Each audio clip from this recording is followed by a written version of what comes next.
نظروں کی حفاظت کا بہت اہتمام کیا کریں۔ طلباء کے لیے خاص طور پہ علم دین حاصل کرنا چاہتے ہیں،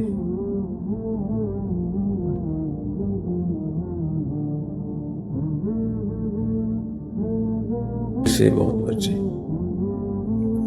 اور اس زمانے میں سوشل میڈیا کی وجہ سے بد نظری کے مواقع بہت زیادہ ہو گئے ہیں، اور جس چیز کے مواقع بہت زیادہ ہوتے ہیں اور نفسانیت بھی ساتھ ہوتی ہے تو اس میں ابتلا بھی بہت زیادہ ہوتا ہے، اور جتنا ابتلا ہوتا ہے اتنی اس سے بچنے کا اہتمام کرنا چاہیے۔ بد نظری سے دل کا سکون برباد ہوتا ہے، وقتی طور پر تو لذت آتی ہے، لیکن وہ ایسی ہوتا ہے جیسے خارش زدہ آدمی جب خارش کرتا ہے تو وقتی طور پر تو اس کو سکون ملتا ہے، لیکن بعد میں کتنی جلن ہوتی ہے۔ اور جو آدمی بد نظری میں مبتلا ہوتا ہے تو اس کو اللہ تعالیٰ کا قرب نصیب نہیں ہو سکتا۔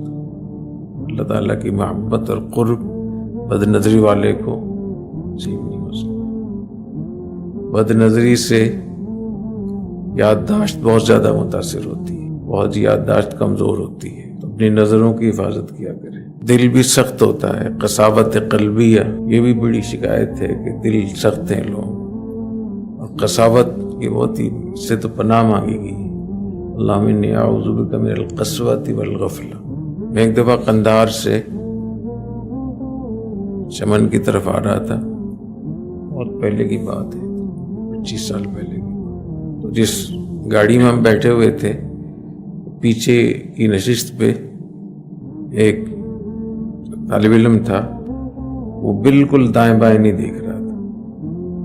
اس زمانے میں تو بہت وقت لگتا تھا قندھار سے ویش تک پہنچنے میں، اب تو چونکہ سڑکیں بہت اچھی بن گئی ہیں تو زیادہ وقت نہیں لگتا۔ اس زمانے میں 3-4 گھنٹے لگ جاتے تھے، 3 گھنٹے تو لگ ہی جاتے تھے۔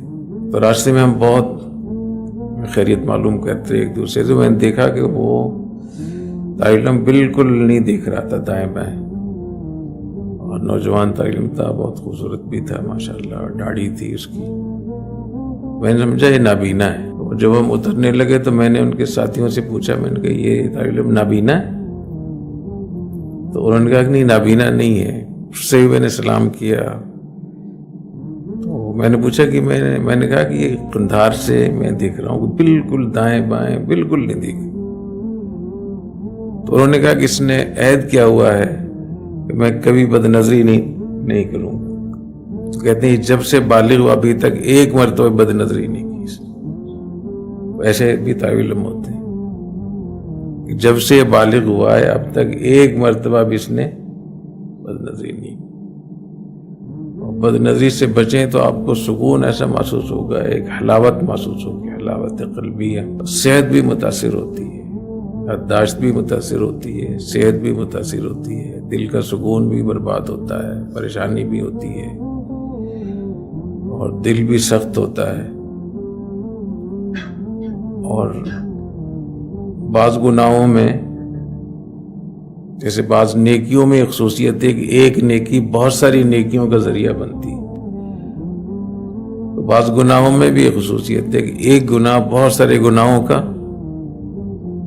اس لیے اپنی نظروں کی حفاظت کیا کریں۔ اور جب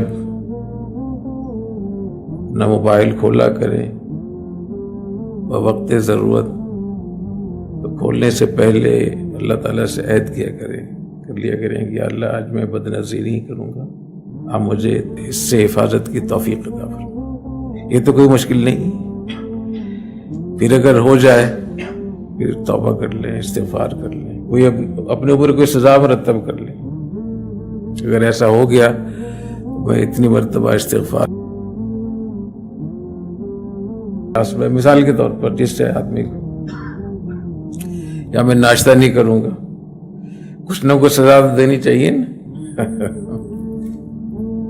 صبح کی جو مجلس ہوتی ہے، اس میں ایک تو یہ ذہن میں رہے کہ میری زندگی بھر کے تجارب ہیں، اور طلباء کے لیے وہ لوگ جو کسی بھی انتظام میں مصروف ہیں، چاہے وہ کاروبار ہو، چاہے وہ مدرسہ ہو، چاہے وہ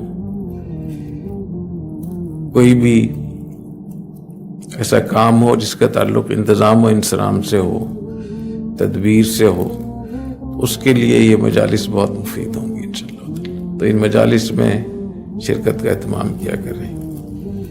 ان مجالس میں جو طلباء شریک ہوتے ہیں، شرکاء، ان کے لیے دعاؤں کا بہت اہتمام ہوتا ہے الحمدللہ، حرمین شریفین میں بھی، رمضان میں بھی، صبح کے وقت میں بھی، اور یہاں جب مجلس ہوتی ہے، مجلس ذکر، اس میں بھی مجلس ذکر کے بعد بھی دعا کا معمول ہے۔